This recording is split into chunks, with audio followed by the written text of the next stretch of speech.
لوگو اپنے پروردگار سے ڈرو کہ قیامت کا زلزلہ ایک حادثہ عظیم ہے۔ اے مخاطب،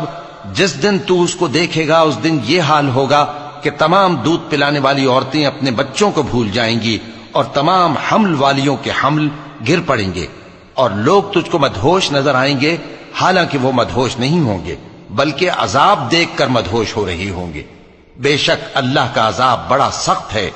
اور بعض لوگ ایسے ہیں جو اللہ کی شان میں علم کے بغیر جھگڑتے اور ہر شیطان سرکش کی پیروی کرتے ہیں، جس کے بارے میں لکھ دیا گیا ہے کہ جو اسے دوست رکھے گا تو وہ اس کو گمراہ کر دے گا اور دوزخ کے عذاب کا رستہ دکھائے گا۔ لوگو، اگر تم کو مرنے کے بعد جی اٹھنے میں کچھ شک ہو تو ہم نے تم کو پہلی بار بھی تو پیدا کیا تھا، یعنی ابتدا میں مٹی سے، پھر اس سے نطفہ بنا کر، پھر اس سے خون کا لوتھڑا بنا کر، پھر اس سے بوٹی بنا کر جس کی بناوٹ کامل بھی ہوتی ہے اور ناقص بھی، تاکہ تم پر اپنی خالقیت ظاہر کر دیں۔ اور ہم جس کو چاہتے ہیں ایک میعاد مقرر تک پیٹ میں ٹھہرائے رکھتے ہیں،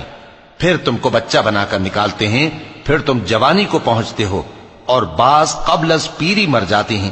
اور بعض بڑھاپے کی نہایت خراب عمر کی طرف لوٹائے جاتے ہیں کہ بہت کچھ جاننے کے بعد بالکل بے علم ہو جاتے ہیں۔ اور اے دیکھنے والے، تو دیکھتا ہے کہ ایک وقت میں زمین خشک پڑی ہوتی ہے، پھر جب ہم اس پر مے برساتے ہیں تو وہ شاداب ہو جاتی اور ابھرنے لگتی ہے اور طرح طرح کی بارونق چیزیں اگاتی ہے۔ ان قدرتوں سے ظاہر ہے کہ اللہ ہی قادر مطلق ہے جو برحق ہے، اور یہ کہ وہ مردوں کو زندہ کر دیتا ہے، اور یہ کہ وہ ہر چیز پر قدرت رکھتا ہے، اور یہ کہ قیامت آنے والی ہے اس میں کچھ شک نہیں، اور یہ کہ اللہ سب لوگوں کو جو قبروں میں ہیں جلا اٹھائے گا، اور لوگوں میں کوئی ایسا بھی ہے جو اللہ کی شان میں بغیر علم کے اور بغیر ہدایت کے اور بغیر کتاب روشن کے جھگڑتا ہے اور تکبر سے گردن موڑ لیتا ہے تاکہ لوگوں کو اللہ کے رستے سے گمراہ کر دے۔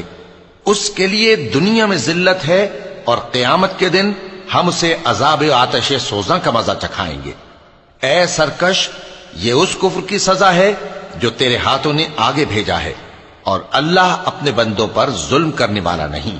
اور لوگوں میں بعض ایسا بھی ہے جو کنارے پر کھڑا ہو کر اللہ کی عبادت کرتا ہے، اگر اس کو کوئی دنیاوی فائدہ پہنچے تو اس کے سبب مطمئن ہو جائے، اور اگر کوئی آفت پڑے تو منہ کے بل لوٹ جائے، یعنی پھر کافر ہو جائے۔ اس نے دنیا میں بھی نقصان اٹھایا اور آخرت میں بھی، یہی تو صاف نقصان ہے۔ یہ اللہ کے سوا ایسی چیز کو پکارتا ہے جو نہ اسے نقصان پہنچائے اور نہ فائدہ دے سکے، یہی تو پرلے درجے کی گمراہی ہے۔ بلکہ ایسے شخص کو پکارتا ہے جس کا نقصان فائدے سے زیادہ قریب ہے۔ ایسا دوست بھی برا اور ایسا ساتھی بھی برا۔ جو لوگ ایمان لائے اور عمل نیک کرتے رہے،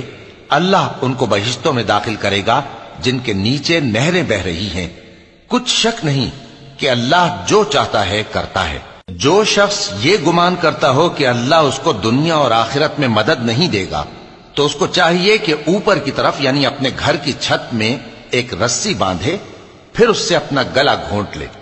پھر دیکھے کہ آیا یہ تدبیر اس کے غصے کو دور کر دیتی ہے۔ اور اسی طرح ہم نے اس قرآن کو اتارا جس کی تمام باتیں کھلی ہوئی ہیں، اور یہ یاد رکھو کہ اللہ جس کو چاہتا ہے ہدایت دیتا ہے۔ جو لوگ مومن یعنی مسلمان ہیں اور جو یہودی ہیں اور ستارہ پرست اور عیسائی اور مجوسی اور مشرک، اللہ ان سب میں قیامت کے دن فیصلہ کر دے گا۔ بے شک اللہ ہر چیز سے باخبر ہے۔